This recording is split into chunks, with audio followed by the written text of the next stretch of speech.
Anda kembali menyaksikan Apa Kabar Indonesia Siang, pemirsa. Kalau di segmen sebelumnya kita sudah berbincang kepada Kepala BNN untuk membahas mengenai tanaman dari Kratom ini. Saat ini pemirsa, kami ajak Anda bergabung melalui sambungan virtual dengan Kepala Staf Kepresidenan, ada Pak Muldoko. Assalamualaikum, selamat siang Pak Muldoko. Ya, selamat siang.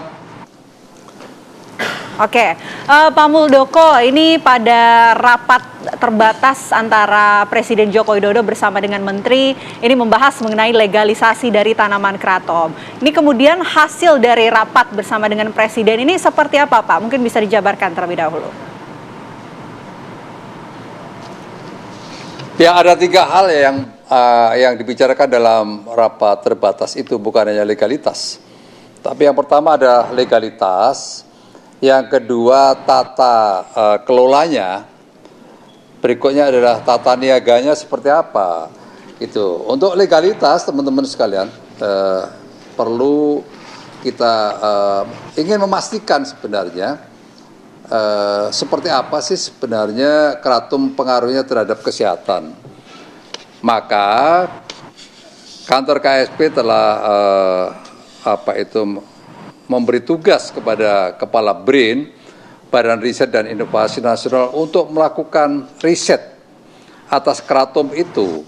Akhirnya pada tahun 2023 ya, hasilnya adalah seperti ini ya.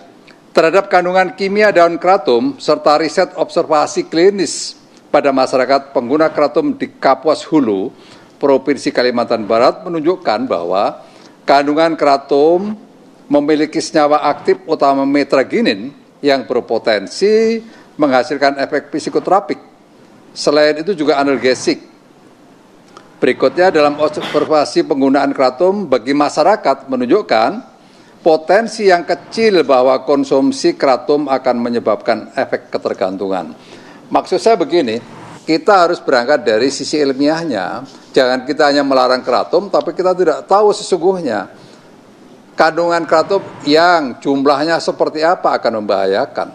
Untuk itulah, karena ini baru kita lihat potensinya, maka saya meminta kembali kepada BRIN untuk melakukan riset ulang secara komprehensif melibatkan berbagai kelembagaan lain, sehingga kita ingin memastikan sebenarnya kratom pada jumlah tertentu yang seperti apa punya pengaruh negatif kepada masyarakat. Itu yang pertama. Berikutnya yang kedua, tentang tata kelola, perlu adanya sebuah standarisasi. Karena apa? Karena selama ini, karena tata kelolanya tidak teratur dengan baik dan tidak ada yang mengawasi, maka kualitas produk itu menjadi rendah. Sehingga apa yang terjadi? Pada saat teman-teman ada yang ekspor keluar, banyak yang dilakukan yang di-reject. Barang itu tidak diterima. Karena mengandung bakteri E. coli dan juga ada logam berat. Nah, ini yang tidak boleh terjadi. Maka kita harus mengaturnya dengan baik. Berikutnya yang ketiga adalah tata niaga. Berikutnya yang perlu diatur adalah Kementerian Perdagangan harus mengatur tentang proses bisnisnya seperti apa. Berikutnya juga perlu adanya eksportir terbatas, sehingga mudah dikontrol, tidak nanti disalahgunakan.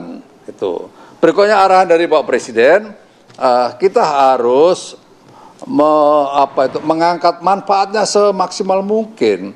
Manfaat kratom itu sesungguhnya seperti apa sih? Dan ini yang harus diangkat sehingga nanti justru kratom itu banyak sesuatu yang berguna daripada mudaratnya. Itu kira-kira seperti itu. Oke, Pak Muldoko, Presiden Joko Widodo ingin memaksimalkan potensi dagang tanaman kraton Indonesia. Artinya ada rencana eksporkah ke depannya jika nanti sudah ada regulasinya, sudah ada aturannya dan legalitasnya sudah disetujui? Ya, memang kita lebih prioritas kepada ekspor ya, tapi ekspor yang terawasi dengan sebaik-baiknya. Itu pada tahun 2022 kami juga telah menerima delegasi dari Amerika Serikat, baik itu dari Senat maupun dari American Kratom Association, juga dari John Hopkins hospital, kita banyak diskusi tentang kratom ini. Karena yang pertama ada kekhawatiran dari mereka kalau ekspor kratom ini di stop. Karena apa? Karena kratom ini menjadi katalis, ya, menjadi mediator, mediasi untuk menurunkan derajat ketergantungan dari morfin. Tidak bisa langsung, maka melalui kratom ini bisa menurunkan derajat ketergantungan itu.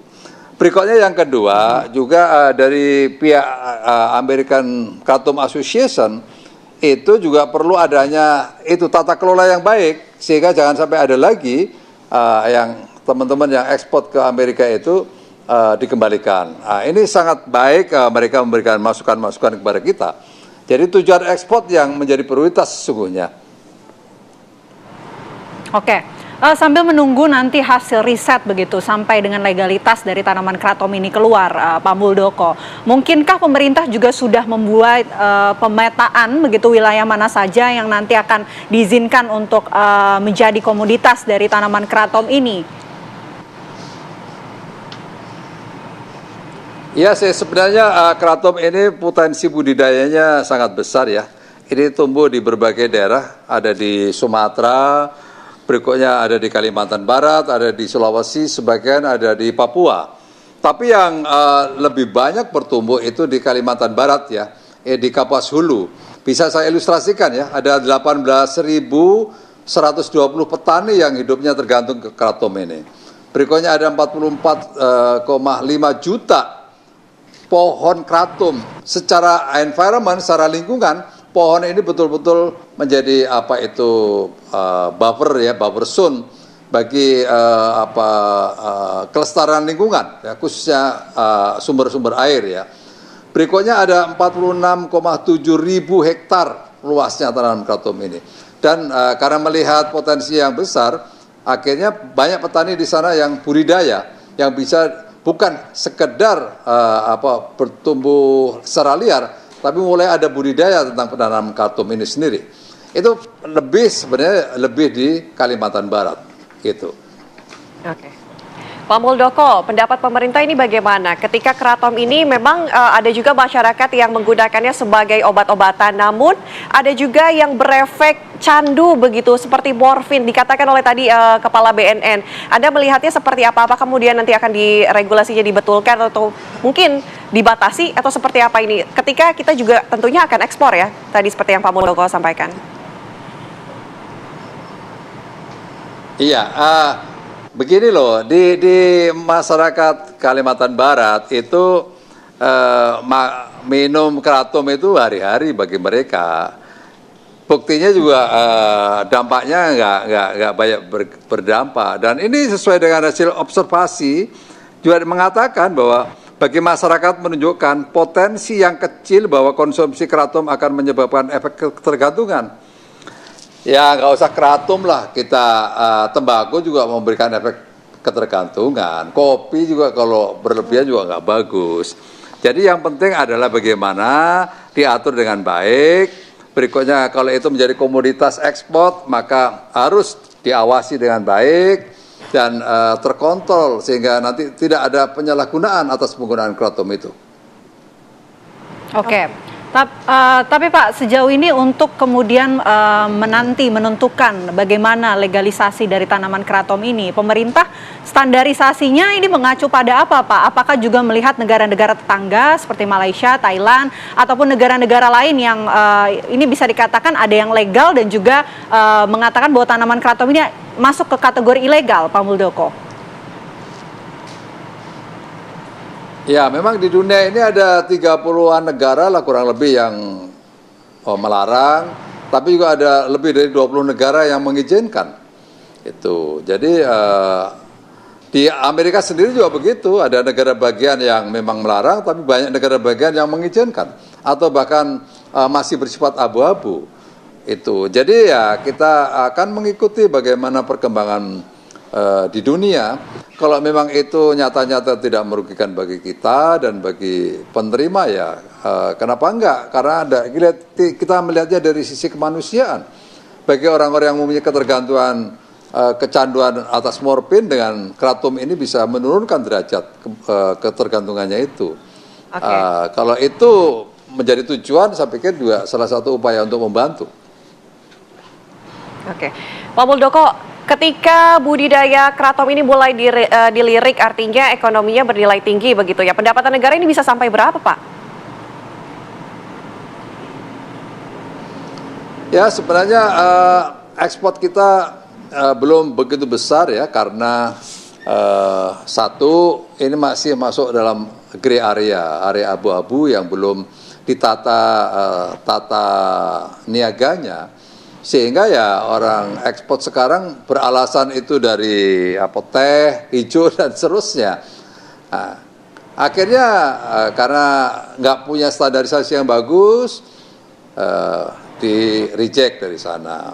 Tapi kalau ini nanti ditata kelolanya dibenahi dengan baik, dengan pengawasan dan kontrol yang kuat, maka ini menjadi kualitas produk yang memiliki kualitas yang baik, sehingga nanti ya pasti akan meningkat dari waktu ke waktu, dan ini akan bisa memengaruhi 18.000 para petani yang ada di Kalimantan Barat.